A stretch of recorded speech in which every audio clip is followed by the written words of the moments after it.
breaking news. So after Roma was eliminated by Porto yesterday, Di Francesco has been sacked officially. The news was already in the air. Di Francesco has been in the hot seat pretty much all year long. Roma didn't perform as everybody expected him to perform. The only positive news for Roma this year is Nicola Zaniolo, the young kid who shocked the Italian football. In my opinion, that's the best thing for both Di Francesco and for Roma. First of all, I believe that Di Francesco it wasn't the perfect fit for Roma, even when they signed him last year. He has made some mistakes, like he didn't give Justin Kluivert, Under, Koric enough opportunity for them to shine, even though AS Roma they signed them as the next breaking superstars. Di Francesco always utilized the same player. He stick with the 4-3-3, and yesterday surprisingly he played with a 3-4-3 kind of formation. But also the society has their own fault as well. They didn't make the right moves this week. Even though Nainggolan didn't perform as well as he did when he was with Roma, with Inter Milan this year, he was still the art of this midfield. Nzonzi, Pastore, they definitely didn't perform as everybody expected them to perform. On the other side, we saw the emergence of Cristante and Pellegrini.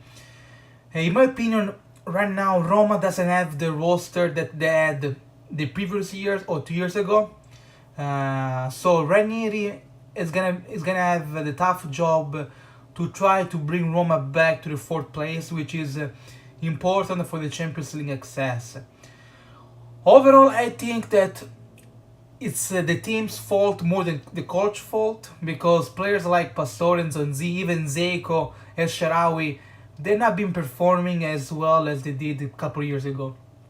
The major fault that Di Francesco had is that he didn't impose the society to buy him the players that he really wanted, because I don't think Di Francesco was happy with the signings that Roma made last year, and especially with the departure, because keep in mind that Roma last year they sold Alisson, they sold Nainggolan, and they sold Strootman, 3 major key players for Roma in the past season. So they expected Roma to still compete for the high level in Italian football, but then they sold 3 key players and they didn't replace them well enough. In my opinion, that's best thing for Di Francesco and for Roma.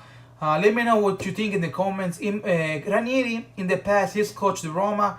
I think that's one of the latest opportunity for Ranieri in his coaching career. He will always be remembered for the Leicester City amazing season. He is a true Roman. He was born and raised Roma. He coached Roma before. I think that's the best scenario for Roma for the next 3-4 months. I think they will go after a different coach at the end of the season. We'll see how Ranieri will do with Roma. I wish him the best because he is a superb guy, a really lovable guy, one of the unique, most genuine guy that you can find in football. So let me know in the comments what you think about Ranieri and Roma, and what you think Di Francesco is gonna end up next. Thank you again, and see you next time.